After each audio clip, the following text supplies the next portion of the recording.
On behalf of the Executive and the SRA team, I'm very pleased to provide you with some of the highlights that we've achieved in the 2021 financial year. I think it's fair to say that 2021 has been a significant year for us all, a year of change and transition at a scale that probably hasn't been seen since we were formed about 8 years ago.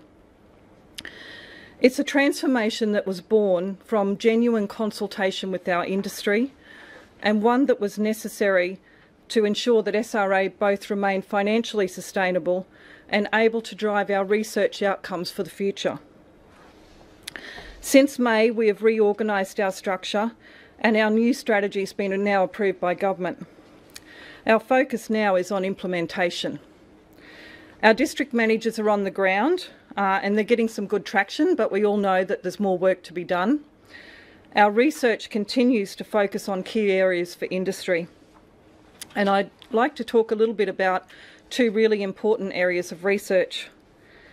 Firstly, in terms of our biosecurity environmental threats. Imidacloprid, the current treatment for cane grubs, is at risk of being withdrawn from the industry, and SRA at a cost of approximately $50 million. And SRA is focusing heavily on researching a replacement product for imidacloprid. This is really important research work. It's going to cost us about $1 million over the coming years, and we welcome the contribution from QDAF of approximately 50% of those funds.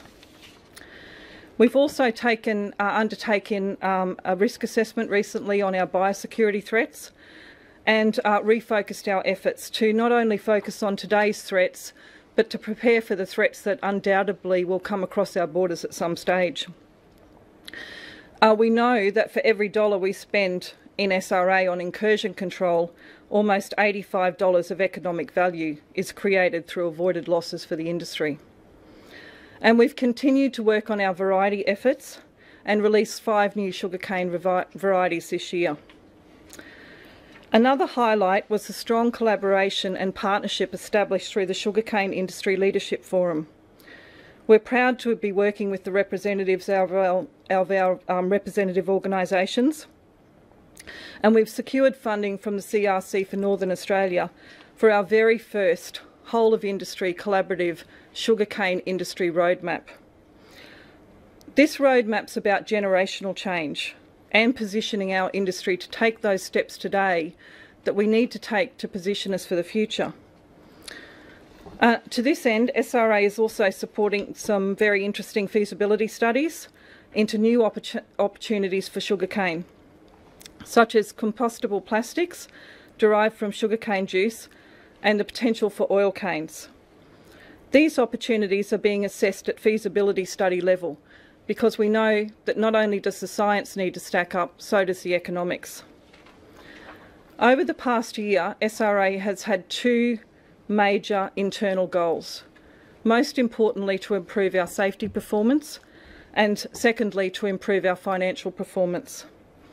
Pleasingly, on the safety front, we've seen an 18% improvement in rolling average TRIFR.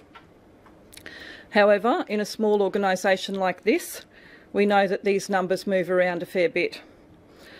What is more pleasing for the team is our progress against our safety improvement plan, and which we've seen us build some sophistication in our safety systems, but most importantly, start to embed a learning culture for safety across the organisation. On the financial front, we have focused a lot on managing cost, and this has been necessary for our sustainability. But I'd like to point out that cost cutting is limiting, and we can only go so far before we erode our ability to add value for the industry. The coming year has to be about us growing value. We have our new strategic direction, and having chosen this direction with the board, our job now is, to quote Jack Welch, to implement it like hell, and that's what we'll be doing in the coming year. In closing, I want to acknowledge the efforts of our people at SRA during what was and has been a challenging year. I'd like to also acknowledge the input from the industry, our investors and the research community who've worked with us throughout this period.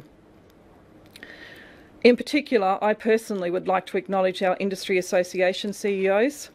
I've enjoyed working with you all, and I'm excited about what we can achieve in the coming years together. I'd also like to thank our SRA board for their valued strategic leadership and advice, including departing directors Lee Blackburn, whose term ended in late July, and Dr. Guy Roth, who's played a valuable role for more than 5 years on our research funding panel. Thanks all also for the unwavering support and contribution of our outgoing chairperson, Dr. Ron Swindells. Ron has had a long and distinguished career in this industry, and I personally have been, and I know the SRA team have been blessed to benefit from his experience and counsel since the inception of SRA. Ron, we wish you well for your retirement. Finally, I look forward to working with our new board, our people, and with all of you to drive outcomes needed to ensure a vibrant, successful future for our industry for years to come. Thank you.